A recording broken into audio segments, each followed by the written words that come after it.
Every year, we celebrate Dussehra with bright lights, cheerful music, and plates full of sweets.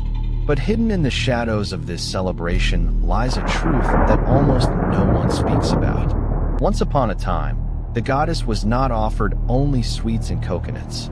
She was offered blood, she was given meat, and even liquor flowed at her feet.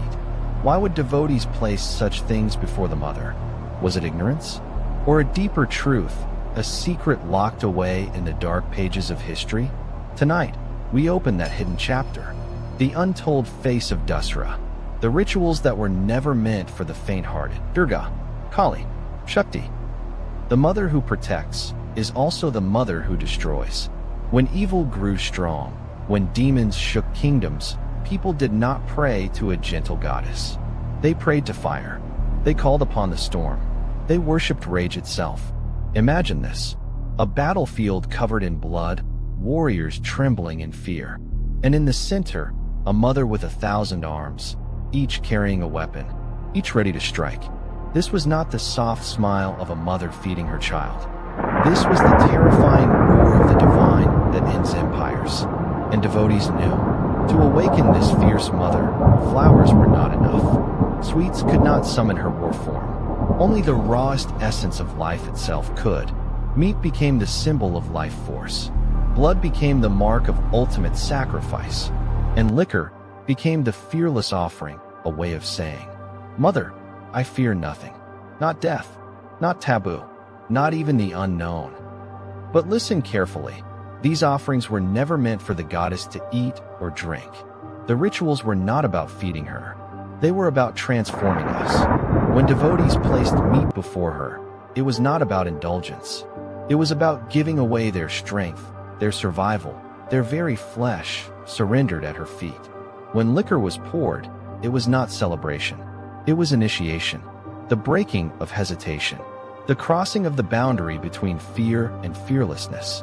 Every ritual was a statement. Every drop of blood, every piece of meat, every sip of liquor was a declaration. "Mother, I give you my fear. I give you my weakness. In return, fill me with your rage. Fill me with your unstoppable force."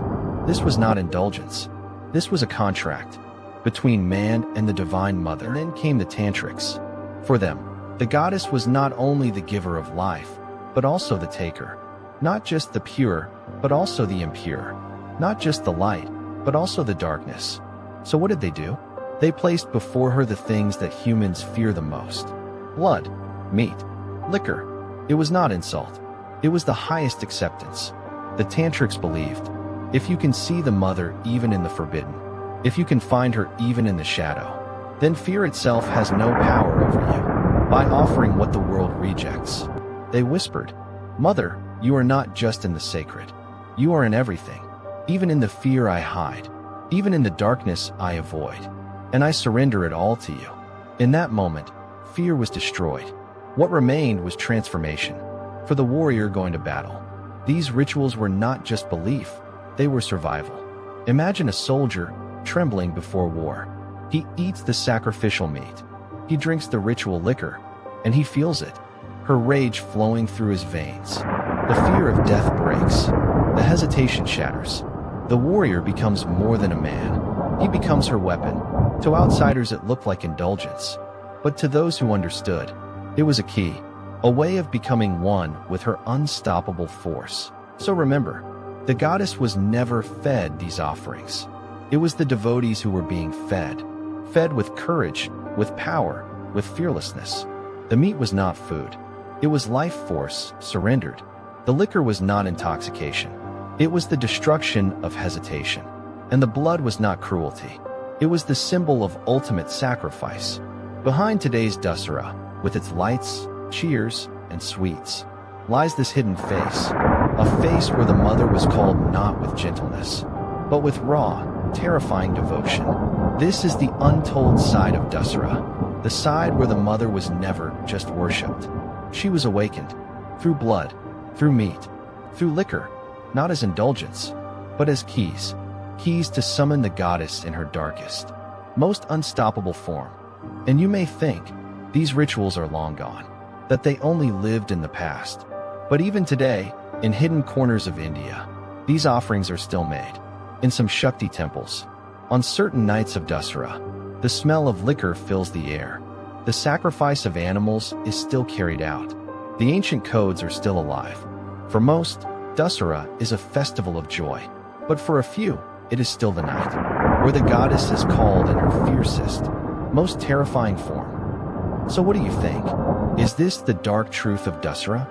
Or is it the highest courage of devotion? Tell me in the comments below. And if you want more mysteries, more hidden stories of our culture, then subscribe now, because this is only the beginning.